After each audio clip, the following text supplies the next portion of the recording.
صاحب ایک سوال ہے کہ کیا حضرت عمر فاروق رضی اللہ تعالیٰ عنہ نے حضرت فاطمہ سلام اللہ علیہ کے گھر جلانے کی دھمکی دی تھی؟ میرے نبی کا جو ہے سوال ہے کہ حضرت فاطمہ زہرا سلام اللہ علیہ کے گھر کو کیا جلانے کی دھمکی دی گئی ہے؟ اب بات یہ کتابوں والوں نے لکھ دی ہے، قیامت تک لوگ اس سے جان نہیں چھڑا سکتے۔ اور یہ جو روایت ہے نا کہ حضرت عمر فاروق رضی اللہ عنہ غصے کی حالت میں حضرت فاطمہ زہرا کے گھر داخل ہوئے اور قسمیں کھا کر کہنے لگے کہ میں اس گھر میں جمع ہونے والے تمام لوگوں کو جلا کر راکھ کر دینے کا حکم جاری کرتا ہوں، یہ مصنف ابن شیبہ کی روایت ہے۔ اس میں ایک راوی ہے محمد بن بشر بن الفرافسہ العبدی، یہ وہ راوی ہے کہ جس کو امام یحییٰ بن معین کہتے ہیں کہ یہ سکہ ہے تہذیب الکمال میں، اور امام ابن حجر عسقلانی کہتے ہیں کہ یہ سکہ حافظ ہیں، اور امام ذہبی نے ان کو سبت کہا ہے۔ اسی طرح امام ابن حشام نے ان کو السقات میں شمار کیا ہے، اور ابن حبان نے ان کو سقات میں شمار کیا ہے، یہ سکہ ہیں۔ اور کثیر الحدیث ہیں، تہذیب و تہذیب میں بہت سی ایسی کتب ہیں جن میں یہ روایت موجود ہے۔ جب اتنے ہمارے اہل سنت والجماعت کے علماء اس روایت کو مان رہے ہیں اور اس راوی کو سکہ مان رہے ہیں، اب قیامت تک لوگ اسے جان نہیں چھڑا سکتے۔ لیکن آپ کو ایک بات میں سمجھاتا چلوں، یہ گھر ہے کیا؟ اس گھر کی فضیلت کیا ہے؟ یہ میرے سامنے قرآن مجید فرقان حمید ہے، 18واں پارہ ہے سورہ نور۔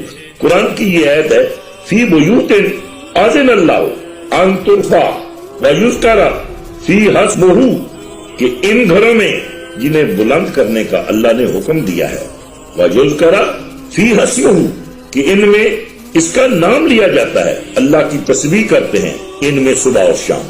اس آیت کے ریفرنس میں امام جلال الدین سیوطی اس گھر کی فضیلت میں لکھتے ہیں، امام ابن مردویہ نے حضرت انس بن مالک سے اور حضرت بریدہ رضی اللہ عنہ سے روایت نقل کی ہے کہ نبی پاک صلی اللہ علیہ وسلم نے اس آیت کی تلاوت کی۔ ایک آدمی نے عرض کی یا رسول اللہ صلی اللہ علیہ وسلم یہ کون سے گھر ہیں؟ فرمایا انبیاء کے گھر۔ حضرت ابو بکر صدیق رضی اللہ تعالیٰ عنہ اٹھے اور عرض کی یا نبی اللہ یہ گھر بھی ان میں سے ہے؟ مولا علی علیہ السلام اور حضرت فاطمہ کے گھر کی طرف اشارہ کر کے کہا تو میرے کریم نبی علیہ السلام نے فرمایا ہاں یہ ان سے بھی افضل ترین گھر ہے،